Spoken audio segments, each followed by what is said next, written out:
हविर ग्रहण और हवि का आसादन, ये दो विषय शतपथ ब्राह्मण दिशा वहां दिए हुए हैं, जिनमें संहिताओं के उर्वंतरिक्षमन्वेमी से पहले, तबकि शतपथ में जो विज्ञान भाष्य में है वो उर्वंतरिक्षमन्वेमी से ही लिया हुआ है। कर्मणेवाम वेशायवाम संहिता के इस मंत्र में हविर ग्रहण प्रयोग आरंभ हो जाता है, जिसमें कि शूर्प अग्निहोत्र हवणी को लेते हैं। कर्मणेवाम वेखायवाम इस मंत्र से संहिता के शूर्प और अग्निहोत्र हवणी को ग्रहण करते हैं अध्वर्यु। इसके बाद प्रत्युष्टग्गुं रक्षः प्रत्युष्टा अरातयः अथवा निष्टप्तग्गुं रक्षः निष्टप्ता अरातयः, इन दोनों में से किसी एक मंत्र के विकल्प से उन ग्रहण की हुई शूर्प अग्निहोत्र हवणी नामक पात्रों को गार्हपत्य अग्नि पे श्रवण करता है, तपाता है, जिसमें कि उसमें कुछ चीटी वगैरह हो तो वो भाग उसका नष्ट हो जाए, जल जाए, भस्म हो जाए। उसके बाद जो शतपथ ब्राह्मण का भाग जो मुझे भेजा गया था, उसमें जो उर्वंतरिक्षमन्वेमी मंत्र प्रदर्शित जो मुझे वहां हुआ है, उसका प्रयोग आता है। अगला मंत्र वो आरंभ होता है, उरु अंतरिक्षम अनु एमी। जो यागशाला के पश्चिम दिशा में शकट रखा हुआ है, बैलगाड़ी जो खड़ी है, उस बैलगाड़ी में आई हुई ताजी हवी, जो अभी खेत से आई है, जो प्रयोग वास्तविक है वो ऐसा है, खेत से आया हुआ धान्य बैलगाड़ी में रखा है। उस बैलगाड़ी में रखे हुए धान्य को लेकर के पहले जो आहुतियां होनी है वो देवताओं को होनी है, तदुपरांत मनुष्यों का भक्ष्य वह बनेगा। तो उरु विस्तीर्ण अंतरिक्ष की ओर जाना, ये उस मंत्र का भाग है, उर्वंतरिक्षमन वेमी। वहां पहुंचने के बाद जो बैलगाड़ी की धू है, धू कहते हैं धुरी, धुआं लौकिक भाषा में कहते हैं, जुए को स्पर्श करते हुए एक मंत्र है, धूरसि धूर्व धूर्वंतन इत्यादि जो मंत्र है, उसका पूरा प्रयोग उस धूह को स्पर्श करने में है। यहां पर विकल्प है कि यदि शकट नहीं है तो स्फ्योपहितायाम, मतलब औषधि को स्फे के ऊपर इड़ापात्री को रख के उसमें औषध को रख के उस पर भी यह पूरा प्रयोग किया जा सकता है, ऐसा सूत्र का विकल्प है, जिसको विज्ञान भाष्यकार ने स्वीकार भी किया है। स्फ्योपहितायाम ऐसा करके एक सूत्र है कात्यायन का, वहां से उसको ग्रहण करते हैं। तो उसके बाद जब हवि का स्पर्श हो गया तो जो धुरी के स्पर्श के बाद बैलगाड़ी पे चढ़ना है। चढ़ने के लिए अध्वर्यु स्पष्ट करता है कि मैं मनुष्य इस यज्ञ को संपादन नहीं कर रहा हूं, मनुष्य के रूप में साक्षात विष्णु जी ही इस यज्ञ का संपादन कर रहे हैं। तो मंत्र है विष्णु हो क्रांतमसि, विष्णु जी उस पे आरोहण कर रहे हैं, बैलगाड़ी पर चक्र पर जो है विष्णु जी ही चढ़ रहे हैं। चढ़ के उस पे ढका हुआ जो पल्ली या जो भी आच्छादन वस्त्र है उसको हटाते हैं। उसके लिए उरुवाताय भव, ये जो औषधि है ये संपूर्ण वायु को प्राप्त करे, वायु इसमें संस्पर्श हो। निश्चित रूप से यदि जो हमारे धान्य भक्ष्य पदार्थ होते हैं उनमें वायु का स्पर्श ना हो तो उनमें गंध आने लग जाती है, इसलिए भी वहां ऐसा उन्होंने बताया कि इसमें सच में विज्ञान है कि उर्वाताय भव, जो भी औषधियां रखी हुई हैं वो वायु को प्राप्त करें। फिर हम जब उसको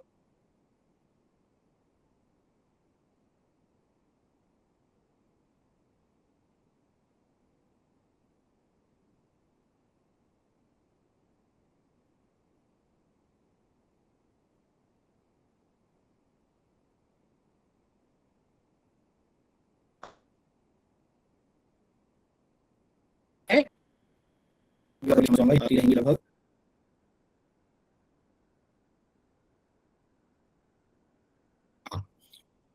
आवाज स्पष्ट है? बीच में रुक गए थे। जी जी वही, इसलिए थोड़ा मैं कनेक्ट दूसरे से कर लिया।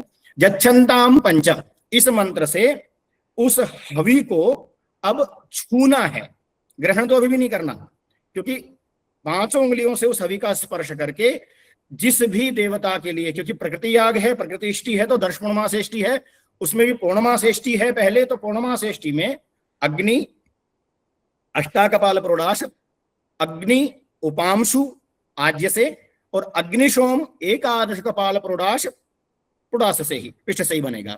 तो यहां पर दो देवताओं के लिए हमें हवि का ग्रहण करना है।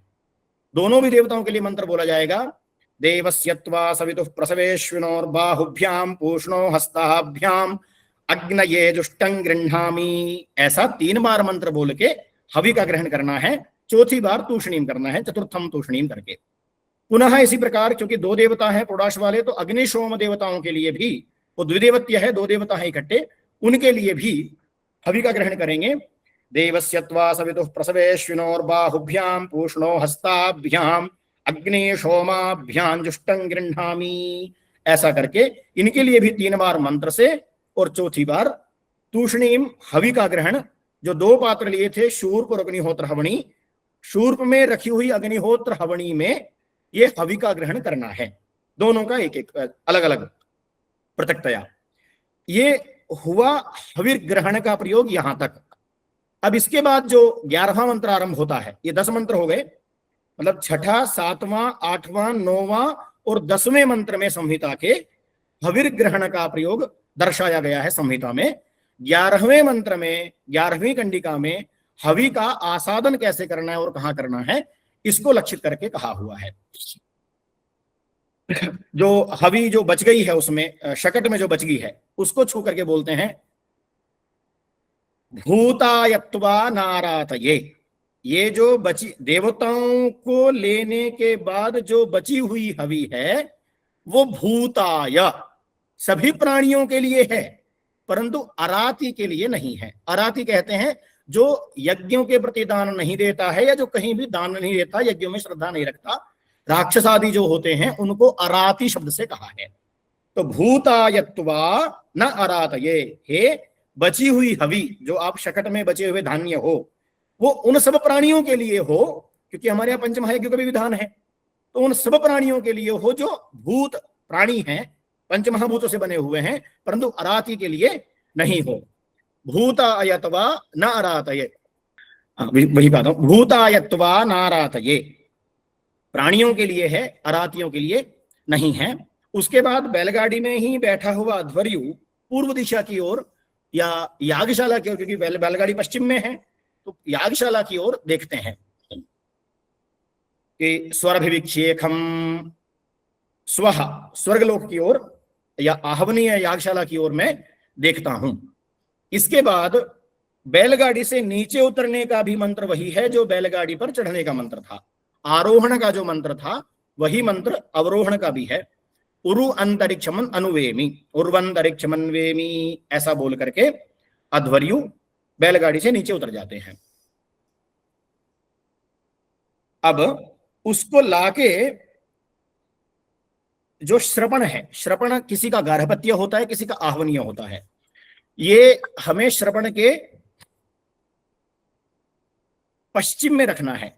हवि को ला करके श्रवण कुंड जो भी हमारा जो गार्हपत्य या आहवनीय, गार्हपत्य का ही विधान ज्यादा है हमारा तो कात्यायन में, तो गार्हपत्य कुंड के पश्चिम दिशा में लाके रखते हैं। उसके लिए भी मंत्र बोलते हैं कि पृथिव्या उपस्थे सादयामी, पृथ्वी की गोद में मैं इसको रख रहा हूं। तो जो भी धान्य है, जितना भी हम अपना भक्ष्य निकालने के बाद अवशिष्ट रखते हैं, वो सब पृथ्वी पर ही रखते हैं।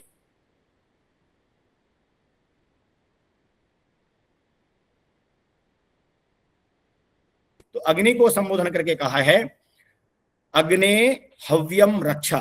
ये जो हविर रूप जो भी हमने लेके आए हैं देवताओं के लिए, इसकी रक्षा सुरक्षा हे अग्नि देवता आप कीजिए। ये लाके रखना, उसको सुरक्षित, आगे फिर प्रयोग अलग चल जाएगा संहिता में। तो इस पूरे पर ही विज्ञान भाष्य आचार्य जी ने किया है। अविर्ग्रहण कर्मणे वाम वेखाय वाम से लेकर आपका भूतायत्वा नारातये परिशेखयामी तक, मतलब 11वीं कंडिका का पहला मंत्र। मंत्र भाग हमारे यहाँ थोड़ा अलग तरीके का होता है संहिता में। कंडिकाएं तो पूरी होती हैं, कंडिका में मंत्र कई होते हैं। देवस्यत्वा एक कंडिका है 2 अर्धालियों में, परंतु उसमें 3 मंत्र हैं। तो कंडिकाएं अलग रूप लेती हैं हमारे यजुर्वेद में, और मंत्र अलग रूप लेते हैं। जिस जिस मंत्र से प्रयोग को साक्षात किया जा सके उसको मंत्र गणना में ले लेते हैं, क्योंकि कंडिकाएं हमारी बड़ी होती हैं। उदाहरण के लिए इखेत्वा, इस मंत्र कंडिका में 5 मंत्र हमें वहां प्राप्त है। तो कंडिका को मिला के हमारे अलग है, जैसे उसमें ईशेत्वा का अलग प्रयोग है, जिसका प्रयोग बदल गया वो मंत्र अलग हो जाएगा, कंडिका एक होते हुए भी। तब कि हमारा इकेत्वा से लेकर के यजमानस्य पशून पाही तक एक कंडिका गणना में है, परंतु उस एक ही कंडिका में 5 मंत्र गणना में आ जाते हैं। ऐसे ही ये जो कर्मणेवाम वेखायवाम किसी मंत्र की अर्धाली है, इससे पहले एक मंत्र है, ये उसका दूसरा मंत्र है, परंतु एक मंत्र पूरा हो गया, वो अर्धाली होते हुए भी कर्मणेवाम वेशायवाम आददे सूत्र से आकांक्षा होने पर क्रियापद का अध्याहार करके उस मंत्र को पूरा किया जाता है। क्योंकि मंत्र तो कर्मणेवाम वेखायवाम इतना ही है, कर्मणेवाम वेशायवाम 2 है, वो अग्निहोत्र हवनी और शूर्प। तो कर्मणेवाम वेशायवाम को पूर्ति करने के लिए आददे जो क्रियापद है, ये कात्यायन जी के कथनानुसार सूत्र में उसका कहा भी गया है, साकांक्षत्वात्, जब तक क्रिया की आकांक्षा लग रही है, मंत्र में पूर्ति नहीं हो रही क्रिया की, तो हम उस क्रियापद का अध्याहार शतपथ ब्राह्मण के अनुसार वहां कर सकते हैं। ऐसा ही करके वहां किया हुआ है। तो इसी पर पूरा विज्ञान भाष्य आचार्य जी ने लिया है। इसमें अग्नि धूहु असि जो शब्द है, धूहु,